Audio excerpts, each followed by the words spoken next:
मेरे को सबसे ज़्यादा इस जर्नी में चैलेंजिंग लगा मेरा मीडियम, क्योंकि मैं डिसाइड नहीं कर पाया कि भाई हिंदी में दूँ या इंग्लिश में दूँ, क्योंकि मेरी दोनों अच्छी नहीं थी, ना हिंदी अच्छी थी ना इंग्लिश अच्छी थी। तो उस डर की वजह से मेरे 2-3 अटेम्प्ट चले गए। मैं हर बार जब फेल होता था बस मैं आपसे ही बात करता था कि थोड़ा-सा और वेट कर। Hi friends, my name is Ankit. I scored all India rank 99 in CSC 2022। ये मेरा चौथा अटेम्प्ट था। इससे पहले 3 अटेम्प्ट दिए मैंने, मैं सक्सीड नहीं हो पाया। आज जोश टॉक्स के माध्यम से मैं अपनी जर्नी के बारे में बताना चाहूँगा। मैंने क्या-क्या चैलेंजेस फेस किए, क्या-क्या मेरी कमियाँ थी उनको मैंने इम्प्रूव किया और बातें करूँगा मैं। मैं एक साधारण से परिवार से आता हूँ। मैं हरियाणा के एक छोटे से डिस्ट्रिक्ट जींद में एक छोटा-सा गाँव है खरेंटी, मैं वहाँ से बिलॉन्ग करता हूँ। मेरे पेरेंट्स हैं, माता-पिता दोनों खेती करते हैं। वो आज तक कभी स्कूल नहीं गए। तो वहाँ से यहाँ पे इस मुकाम पे आना ये अपने आप में एक बहुत बड़ी बात है, क्योंकि मैं अपने लिए बहुत बड़ी इस चीज़ को सक्सेस मानता हूँ कि मैं जहाँ पे कभी स्कूल का माहौल नहीं था घर पे, उसके बावजूद मैं यहाँ पे इस प्लेटफॉर्म पे आया हूँ। वन ऑफ द इंडिया का टफेस्ट एग्ज़ाम है, मैंने वो क्लियर किया है। इस जर्नी में मैं अपने पेरेंट्स का सहयोग जो उन्होंने दिया मेंटली, जो इमोशनल सपोर्ट होता है, उसको मैं थैंक यू बोलना चाहूँगा इस जोश टॉक के माध्यम से। मैं अपने परिवार में जो और फैमिली मेंबर है, मेरा छोटा भाई है, मेरी बड़ी बहन है, इस जर्नी में वो मेरे साथ हमेशा खड़े रहे हैं। चाहे जो फैमिली के अदर मेंबर्स थे, आपको पता ही है जो कल्चर होता है, जो साइड वाले होते हैं हमेशा ताने मारते हैं। लेकिन जो फैमिली सपोर्ट होता है, वो मेरा हमेशा मेरे साथ था। तो मैं जोश टॉक्स के माध्यम से मेरी फैमिली का, स्पेशली मेरे छोटे भाई, मेरी माँ, मेरी बहन और मेरे फादर साहब का धन्यवाद करना चाहूँगा। मैंने 10वीं तक की पढ़ाई गाँव से ही की है, उसके बाद हिंदी मीडियम से मेरी पढ़ाई हुई है, उसके बाद मैं हिसार चला गया। 11th-12th मैंने हिसार से किया है। फिर वहाँ से मैंने नॉन मेडिकल से पढ़ाई की है। फिर उसके बावजूद मेरे मामा जी थे जो प्रिपरेशन करते थे यूपीएससी की, उनसे मेरी मुलाकात हुई। मुलाकात तो पहले भी होती रहती थी, बट एक जो फॉर्मल मीटिंग है कि आगे करना क्या है, और यूपीएससी करने का इंस्पिरेशन मेरे को वहीं से आया है। तो मेरे को 12th में आइडिया लग गया था कि मेरे को करना है क्या, क्योंकि पहले आईआईटी का सपना था, बट आईआईटी में क्रैक नहीं कर पाया। उसके काफ़ी रीज़न थे, क्योंकि आईआईटी में जो एक एप्टीट्यूड होता है, शायद 10th तक जो मेरी पढ़ाई हुई है वैसे वो एप्टीट्यूड डेवलप नहीं हो पाया कभी। तो आईआईटी में मैं सक्सीड नहीं हो पाया। उसके बावजूद फिर मैं यूपीएससी की साइड आया। ग्रेजुएशन मैंने दिल्ली विश्वविद्यालय से किया है। बीएससी एक फिजिकल साइंस है जो एग्जिस्ट ही नहीं करती जहाँ लगता है मेरे को। मेरा वो बैकग्राउंड वो है। क्योंकि मेरा एक ड्रीम था स्टार्टिंग से, फिर मैंने अपना ड्रीम फिक्स कर लिया था कि मेरे को यूपीएससी करना है। मेरी जर्नी 2016 में स्टार्ट हुई है। 2016 में मैंने बस बुक्स उठाई और पढ़ने लग गया, कुछ आइडिया आ गया कि भाई क्या करना है। 2017 में से फिर मैंने अच्छे से अपनी वो स्टार्ट करी जर्नी। 2018 में मैंने पहला अटैम्प्ट दिया था अपना पीटी, उसमें पीटी क्वालिफाई हुआ मेरा, और मेंस लिखा मैंने। मेंस मेरा अराउंड 40 मार्क्स रह गया था। 2019 में फिर से पीटी दिया, फिर मेंस लिखा, 20 नंबर से फिर मेरा मेंस दोबारा रह गया। 2020 में पीटी दिया, बट सीसेट में फेल हो गया मैं। तो जो जर्नी है ये, और इसमें सबसे एक चैलेंजिंग चीज़ ये है कि मैंने जो स्टार्टिंग के जो 3 अटेम्प्ट थे वो हिंदी मीडियम से दिए थे। मैंने पहले 2 मेंस हिंदी मीडियम से दिए हैं, उसके बावजूद मैंने स्विच किया इंग्लिश मीडियम में। मेरा ये चौथा अटेम्प्ट था, तो मैंने ये अटेम्प्ट इंग्लिश मीडियम से दिया। साथ ही साथ हरियाणा स्टेट पीसीएस निकाला है मैंने, यूपी में स्टेट पीसीएस भी निकाला है मैं इंग्लिश मीडियम स्विच करने के बाद। तो मेरे को सबसे ज़्यादा इस जर्नी में चैलेंजिंग लगा मेरा मीडियम, क्योंकि मैं डिसाइड नहीं कर पाया कि भाई हिंदी में दूँ या इंग्लिश में दूँ, क्योंकि मेरी दोनों अच्छी नहीं थी, ना हिंदी अच्छी थी ना इंग्लिश अच्छी थी। बट एक डर था हमेशा, एक रूरल बैकग्राउंड है मेरा, तो इंग्लिश में हमेशा से डर था कि भाई मुश्किल है, नहीं हो पाएगा।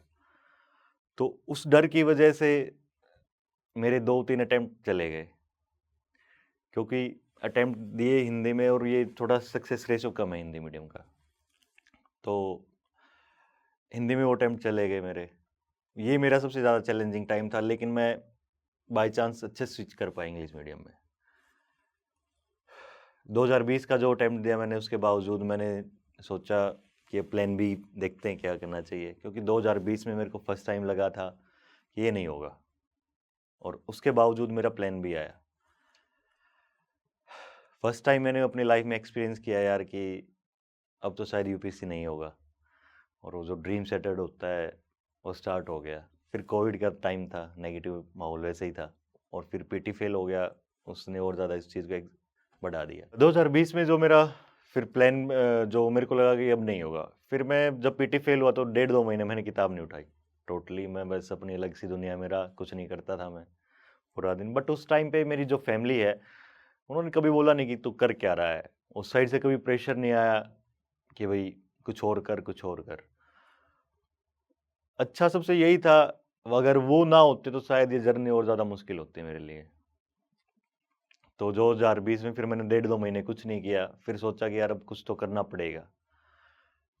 फिर नेक्स्ट 1-2 महीने बाद नोटिफिकेशन आ गई हरियाणा पीसीएस की, तो फिर मैं उसमें लग गया।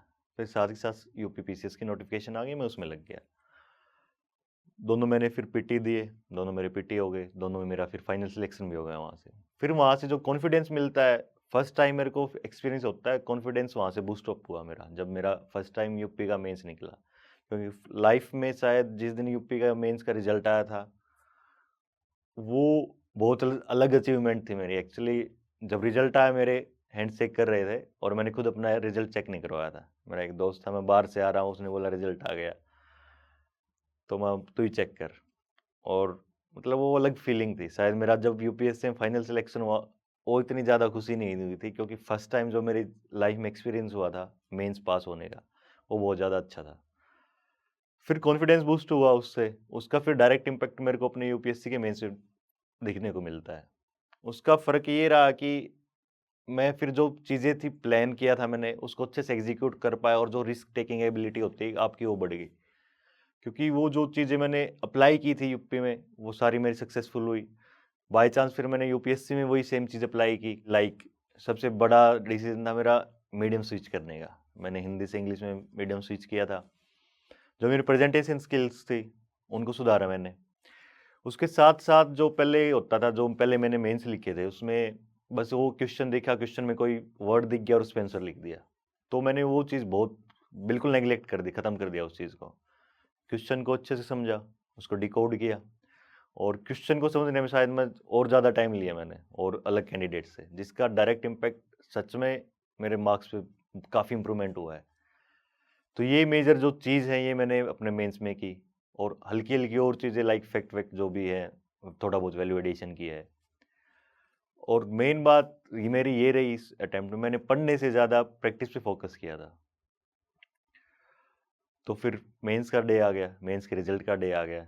सब लोग एंजाइटी में थे, मैं भी था। मैं सो के उठा और 4 साढ़े 4 बजे के अराउंड रिजल्ट आया था। और सेम सिचुएशन फिर से वही, क्योंकि कभी यूपीएससी का मेंस नहीं निकला था, फर्स्ट टाइम मेरा मेंस निकला था। तो मैं मतलब अभी भी मेरे को याद है, ग्राउंड फ्लोर पे था मैं जब रिजल्ट आया। मेरी वेबसाइट मैंने खोल रखी थी, और मेरे को फोर्थ फ्लोर तक मैंने वो रिजल्ट चेक नहीं किया था खुद से। ग्राउंड फ्लोर पे मैंने देखा रिजल्ट आ गया है, बट मैं वेट किया फोर्थ फ्लोर तक जाने का, और शायद ज़िंदगी का बहुत ज़्यादा वेट था। ज़िंदगी में फर्स्ट टाइम इतना ज़्यादा वेट, थोड़ा सा टाइम था वो, लेकिन वेट ऐसा लगा कि बहुत ज़्यादा टाइम से वेट कर रहा हूँ मैं।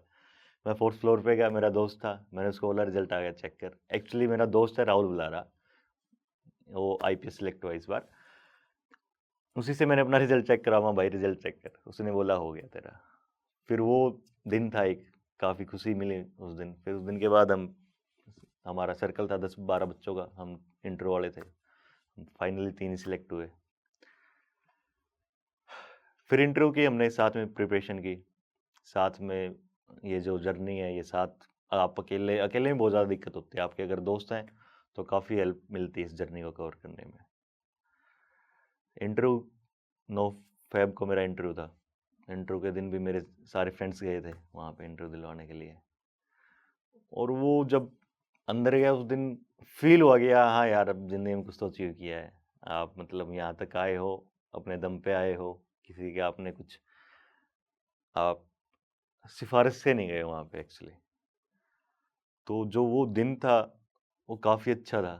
इंटरव्यू ओवर हो गया, फिर 3 महीने का लॉन्ग वेट करना पड़ा, 3 साढ़े 3 महीने का रिज़ल्ट तक। फिर 23 मई डी डे, क़यामत का दिन, टाइप था वो, और 1:30 बजे के अराउंड शायद रिजल्ट आया था, 1:30 पे रिजल्ट आया था, और मैं लेटा हुआ हूँ, मतलब सोने की ट्राई कर रहा हूँ लेकिन नींद नहीं आ रही है। और उस दिन जब पीडीएफ ओपन की मैंने, अपना रोल नंबर सर्च किया, तो टॉप 100, जो सच में मेरे को कभी कभी भी विश्वास नहीं होता कि भाई टॉप 100 में आ गया हूँ मैं, क्योंकि एक टाइम लग रहा था कि शायद तू लिस्ट से बाहर रहेगा, लिस्ट में भी आना मुश्किल है तेरा, और फिर टॉप 100 में आना वो एक अलग सी फीलिंग है। मैं, जो बच्चे सुन रहे हैं, देख रहे हैं इस प्रोग्राम को या फिर देखेंगे, एक चीज हमेशा याद रखना यार, पेशेंस। आपको हर चीज को शांति से हैंडल करना है। फेल होगे, बहुत बार फेल होगे, लोग भी कहेंगे, बट जो अगर आपने वो सोच लिया कि हाँ यार शांत हो जा, तो आप काफ़ी आगे तक निकल जाओगे इस जर्नी में। और मैं हर बार जब फेल होता था, बस मैं आपसे ही बात करता था कि थोड़ा सा और वेट कर। तो जो मैंने वो जो वेट किया खुद से बात करने का, सेल्फ टॉक जो बोलते हैं, वो मैं बहुत जैसे इंट्रोवर्ट टाइप का बंदा हूँ, अपनी फीलिंग्स बहुत कम बंदों के साथ शेयर करता हूँ मैं। लेकिन ये तो मैंने किसी के साथ कभी की नहीं कि भाई थोड़ा सा और वेट कर, थोड़ा सा और कर, लेकिन मैं अपने आप को बोलता रहता था कि भाई थोड़ा सा और वेट करो। और वेट करोगे, पेशेंस रखोगे, तो चीज़ें आसान रहेंगी। क्योंकि अगर फेल हो गए और फेल होते ही आपने अब्रप्ट डिसीजन ले लिया इमोशंस में आके, तो शायद वो उल्टा पड़ सकता है। तो बच्चे जो भी एस्पिरेंट हैं अभी, जो नेक्स्ट टाइम पेपर देंगे, तो उनको मैं यही बात कहना चाहूँगा कि यार हर कोई फेल होता है, और जब तक फेल नहीं होंगे हमें नहीं पता चलेगा हम क्या कर रहे हैं। क्योंकि प्रोग्रेस का तभी पता लगता है तब आप फेल होते हो। फेल होने से डर नहीं है यार, डर ये है कि आप फेल हो गए, आपने फिर आगे कोई स्टेप नहीं लिया। और अगर आप फेल हुए हो तो मैं आपको बोलना चाहूँगा कि यार अपने आप से सेल्फ टॉक ज़रूर करो। कहीं घूमने चले जाओ, पार्क में चले जाओ, कहीं और चले जाओ, लेकिन अपने आप से बात ज़रूर करो। क्योंकि जो सेल्फ मोटिवेशन होता है, जो आउटसाइड के मोटिवेशन से बहुत ज़्यादा अलग होता है। जो आपने वीडियो देख के अगर आप मोटिवेट हो रहे हो तो वो मोटिवेशन नहीं है, वो बस कुछ टाइम के लिए, आधा घंटे 1 घंटे के लिए आप मोटिवेट रहोगे। बट जो सेल्फ टॉक है, आपका मोटिवेशन वही है। और ये जर्नी है, ये स्प्रिंट नहीं है, एक मैराथन है ये। आप 100 मीटर का स्प्रिंट नहीं है कि भाई ठीक है सुबह स्टार्ट किया और शाम तक हो गया, ये वैसा नहीं है। और जो मेरे जैसे बैकग्राउंड से आते हैं, जिनके पेरेंट्स खेती बाड़ी करते हैं, तो उनके लिए तो और भी ज़्यादा सच में अपने आप को शांत रखो। डिफ़िकल्ट टाइम्स आएंगे, सुबह आप हाईली कॉन्फिडेंट हो, शाम तक आपका कॉन्फिडेंस लो हो जाएगा। बट ये है, अपने आप से सेल्फ टॉक करो, और जो अपनी जर्नी है उसको कंटिन्यू करो, उसको कभी गिव अप मत करना। Best wishes to future aspirant and best of luck. Thank you. समाप्त करने से पहले एक और बात बोलना चाहूँगा, जो बच्चों के लिए जो दिल्ली आके प्रिपेयर नहीं कर सकते, जो एक छोटे टाउन में रहते हैं या छोटे शहर में, कस्बे में, गाँव में, उनके लिए जो जोश टॉक्स यूपीएससी की टीम ने ऑनलाइन गाइडेंस के लिए प्रोग्राम चला रखा है। अगर बच्चे चाहें तो उस चीज़ को ज़रूर फॉलो करें, वो इस प्रिपरेशन में आपको बहुत ज़्यादा हेल्प करेगी। हेलो एस्पिरेंट्स, हम में से बहुतों का सपना है आईएएस ऑफिसर बनने का, लेकिन ये जर्नी बहुत महंगी है और इसीलिए बहुत एस्पिरेंट्स ने हमें रिक्वेस्ट किया कि क्या जोश टॉक्स एस्पिरेंट्स को हेल्प कर सकते हैं फाइनेंशियली उनकी इस जर्नी में। तो इसीलिए जोश टॉक्स ने कांटेक्ट किया केएसजीआईएस के खान सर को। शायद खान सर और केएसजीआईएस की तो इंट्रोडक्शन देने की ही ज़रूरत नहीं है, देश के सबसे जाने माने और रिस्पेक्टेड इंस्टीट्यूट्स में से है केएसजी। सृष्टि जैन देशमुख, शायद आपने नाम सुना हो, सर की ही स्टूडेंट रही हैं जिन्होंने 2018 में AIR that is all India rank 5 हासिल की थी। उनके एक और सिलेक्टेड कैंडिडेट शुभम कुमार, जिनका 2022 में ऑल इंडिया रैंक 41 आया था, उन्होंने एक जोश टॉक्स भी दी है। उनकी और बहुत से स्टूडेंट्स ने भी जोश टॉक्स दी हैं, जो कुछ ही टाइम में रिलीज होंगी। तो जोश टॉक्स ने खान सर से बात की और उन्हें रिक्वेस्ट किया कि क्या वो जोश की फैमिली के लिए एक बहुत ही बड़ी स्कॉलरशिप दे सकते हैं। और मुझे बहुत ही खुशी है हम सब के साथ ये बात शेयर करने की कि खान सर मान गए हैं। वो जोश की फैमिली के लिए अपने फाउंडेशन कोर्स पे स्कॉलरशिप प्रोवाइड करेंगे, यानी कि वो क्वालिटी की एजुकेशन जिसकी फीस लाखों में जाती थी अब हम सब अफोर्ड कर पाएंगे। ये हेल्प वैल्यूएबल है सबसे ज़्यादा हम नए एस्पिरेंट्स के लिए, जिन्हें फाउंडेशन कोर्स करना तो है लेकिन लाखों की फीस हम अफोर्ड नहीं कर सकते। जोश फैमिली की ये स्कॉलरशिप पाने के लिए हम नीचे दिए गए गूगल फॉर्म को फिल कर सकते हैं। जब आपको कॉल आए तो प्लीज़ मेंशन करना मत भूलना कि आप जोश फैमिली के पार्ट हैं, ताकि आपको ये स्कॉलरशिप मिल पाए। जोश टॉक्स को बहुत गर्व है कि अब एस्पिरेंट्स को जोश सिर्फ कहानियों से नहीं बल्कि असलियत में फाइनेंशियली सपोर्ट कर पा रहा है। जोश टॉक्स का सपना कभी भी सिर्फ टॉक्स बनाना नहीं था। जोश का मानना है कि हम सब में एक काबिलियत है अपनी ज़िंदगी में कुछ बड़ा हासिल करने की, मगर ज़िंदगी की कुछ परिस्थितियां हमें अपने अंदर के टैलेंट को बाहर नहीं निकालने देती। लेकिन अब कम से कम हमारी फाइनेंशियल स्थिति हमें अपने आईएएस बनने के सपने से रोक नहीं सकती। जोश टॉक्स एक बड़े भाई या बड़ी बहन की तरह हर वक्त हम सबको जिंदगी में आगे लेके जाने के प्रयास में लगा रहेगा। आप बस जाके अपना 100% दीजिए, एक भी दिन जाया ना होने दे, बाकी जोश संभाल लेगा। जय हिंद।